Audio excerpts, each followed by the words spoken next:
Welcome to Kids for Cash. I'm your host, Judy Laura Fisher. In my last podcast, I said that I was going to be sharing some more secrets that happened in the Kids for Cash that people don't know about. I am firsthand in what happened in the Kids for Cash because this happened to my family. So I have some insight of some of the things that happened as it was going on and many years later. In the Kids for Cash, eventually they all hired lawyers around the surrounding area, meaning the kids and their parents.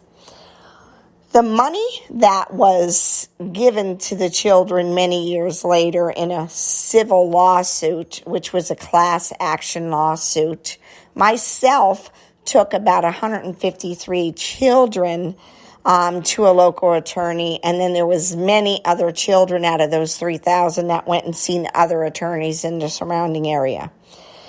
Well, much to our surprise, that was a big lump sum of money, and basically the lawyers took over the kids' cases and their lawsuit and their parents, with their signature because they were minors. All the children were minors, so the parents are the ones that had to sign on for the lawsuits. So when you sign on to a lawyer, he takes over everything that has to be done in the lawsuit, and you just hand it over. It's out of your hands then because the professionals then take over. Well, much to my surprise, many years later, my family member called me in complete hysterics, crying that she was in trouble again. And I didn't understand why. And she said, well, I was at work and I got a good job and I've been there for a while. And they pulled me into the office and said that the IRS had contacted them and that they were going to attach her wages. And she was very, very upset. And she said, why? I'm a good person. I'm doing my job and everything. And they said, no, it's something to do with the IRS.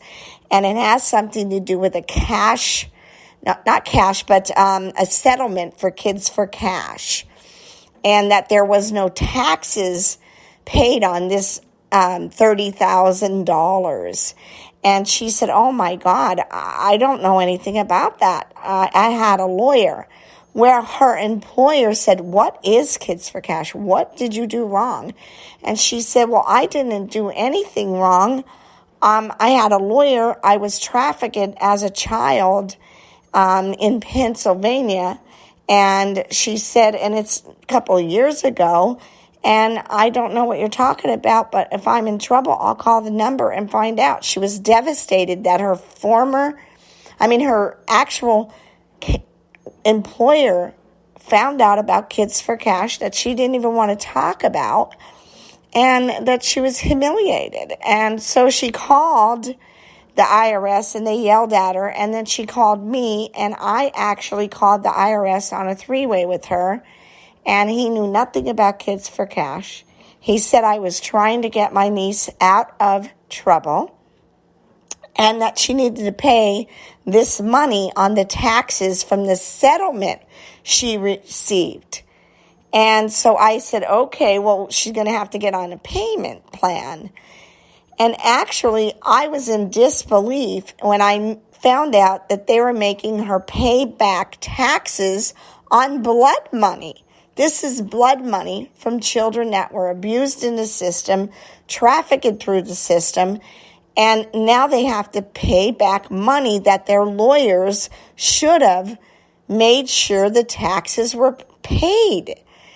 This was another slap in one of the children's faces, and I'm sure it happened to many others, that they were now facing this now as adults and finally finding a job and going on with their life. That is not fair. That is complete failure, again, on these children of the Kids for Cash. So my niece paid the payments, but still was upset that she started her life over again, and this came back at her, and she was blindsided by it. and she was always willing to pay for it. She was willing to pay the taxes, but she didn't know anything about it because her lawyer never told her. She found out the hard way, so now it's paid in full. But I think that was important to share with you because it's another way of being failed in this system and being failed by many other people that knew about everything that was going on with the Kids for Cash and then later got failed again when it came to getting the settlement money. The second secret I'm going to tell you about is absolutely one of the biggest ones. So, in my own experience that happened to my family, my niece actually called me in the middle of the night one time because she was being moved out of the center that is the juvenile center, and she was being moved for bed space because the centers were full. Much to my surprise, she was moved into a drug and rehab center. Now, how did she become in a drug and rehab center? It was for bed space, and it was because they needed to fill other beds up, and that this was a temporary placement. But what she had to do in that drug and rehab center was to stand up for 109 days and say she's a cross-addicted drug alcoholic, which she was not. She was just a teenage girl, 13 years old, already in the system for a year. So how did she become a cross-addicted drug alcoholic while she was locked up in a center? I asked, did you people give her drugs and alcohol? How is she being diagnosed as a cross-addicted drug alcoholic when she never even drank or had drugs at all? So she was put in here just for bed space, so they had to make a label on her so that they can keep her there, so that they can have more bed space to put more children in. True facts.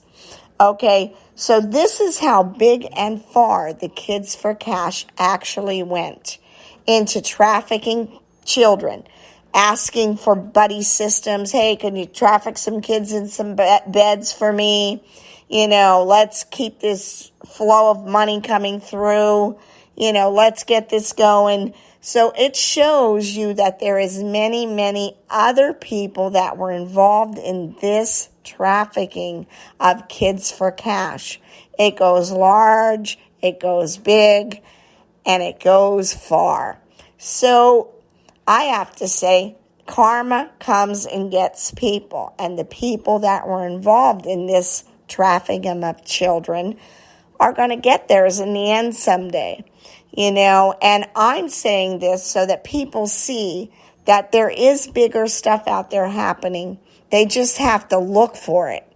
And that they have to know that eventually this kind of stuff will stop. I'm bringing awareness. I know that other mothers have called me and told me there's some other things going on in centers that are not supposed to happen. I am not in 1 minute saying that children should not go into juvenile centers. If they did a crime, they should go into juvenile centers. But those juvenile centers still have to follow the actual rules that they're supposed to follow. They're not supposed to step over those rules. So I am going to get to those mothers that have been calling me about the rules being broken in other centers. Thank you for listening to my podcast today. I will be doing another update next week. Thank you.